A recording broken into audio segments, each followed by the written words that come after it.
All right, just an update on the Umbro Medusae III Pros.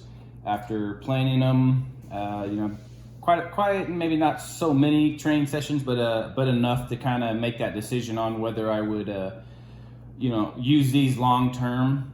And the consensus is that I won't be using these long term. The reason being would be the fit. I got these in a size 10. These fit me fine in a size 10. These are actually too large.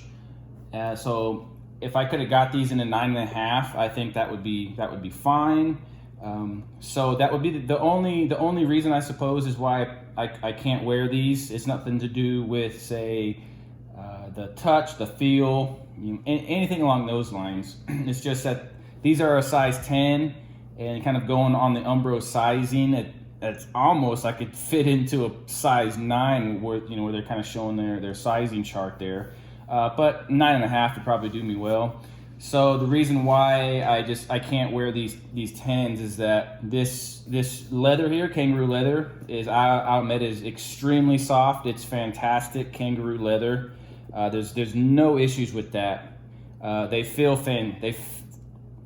fantastic. Definitely no issues there. The comfort is awesome. However, these stretch quite a bit, so I'd go down a size perhaps to 9.5, or even maybe 2 sizes. So I would get do your normal size down, even another size down, and then just whichever fits the best, return the other 2 is what I would recommend, because this definitely stretched so much from when I first put this on to then at the very end when I'm kind of making that final decision.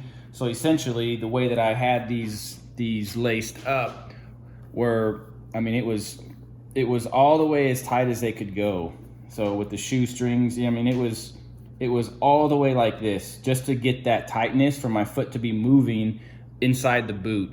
And then as you can see, once these were tight, it did give this really nasty crease. You can kind of see right in here.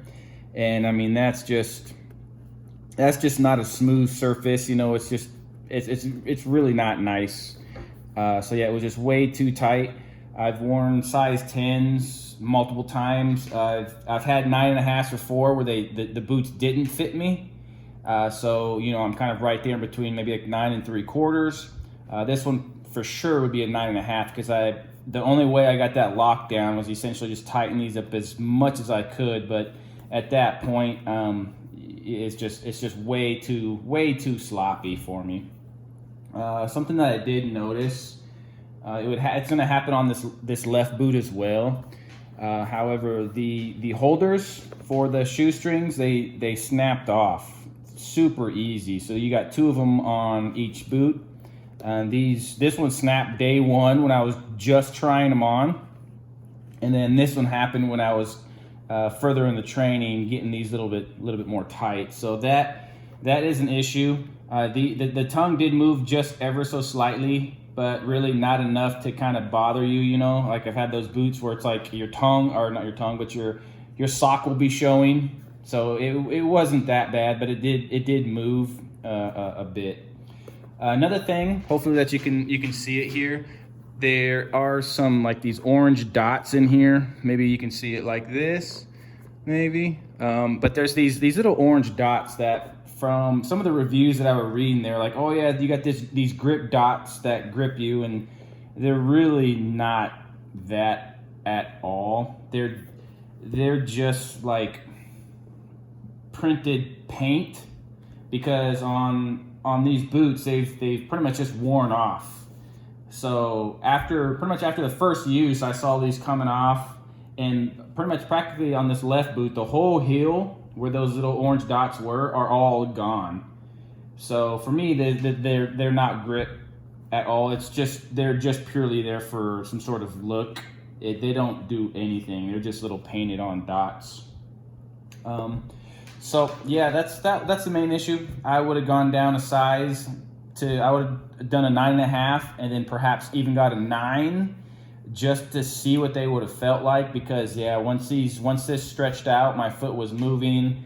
and that wasn't very pleasant. The sole plate was fine. The studs were awesome, especially for the ground that I play on. Really nice. These felt awesome on my feet. The way how light they were, fantastic. Another complaint though that I had, and this definitely would be the build quality. So I would say these have a low build quality. It might be a little bit hard to see, but where the upper meets the sole plate there, you can kind of see it there. I mean, you can grab it with your thumb, and it's not sharp where it's going to cut you, but sharp enough in a sense, right? So it happens. It's on both of these boots. So the upper's not. It's not like it's separating from the sole plate where it would totally just come off. It's just it just wasn't glued, or just however they manufacture these. They didn't take the time to just pretty much glue just all the way around this upper to the sole plate, so you wouldn't get that. It's kind of, I mean, here it sort of is, but on the inside, definitely not to the toe. So I am a foot dragger or a toe dragger when I'm stopping and cutting, and these are filled with dirt. And at one point, I had like a nice piece of grass kind of hanging out that I noticed as I was running and trying to like kick it off, but it wouldn't fall off. And I kind of went down there and yeah. So that's another complaint that this does.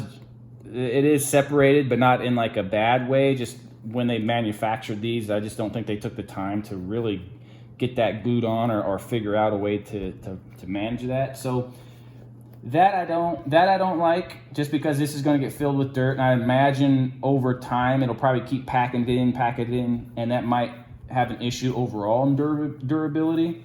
And then another thing I was kind of concerned about is that these are, sharp enough that when that leather goes over it, it does make an imprint. So I'd imagine that even, if you got a little bit wider of a foot and you're pushing that leather down onto the sole plate, that perhaps it could cut in there. But that's just saying it hasn't happened. So that's just, it might not even ever be an issue. But that's something I didn't like, and that for me just kind of shows the build quality.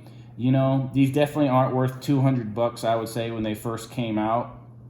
Fantastic boot, but definitely not worth the money. If you can get it on sale though, like I got this one on sale, that I would get over with, just because this upper here is so nice. The kangaroo leather definitely is really nice.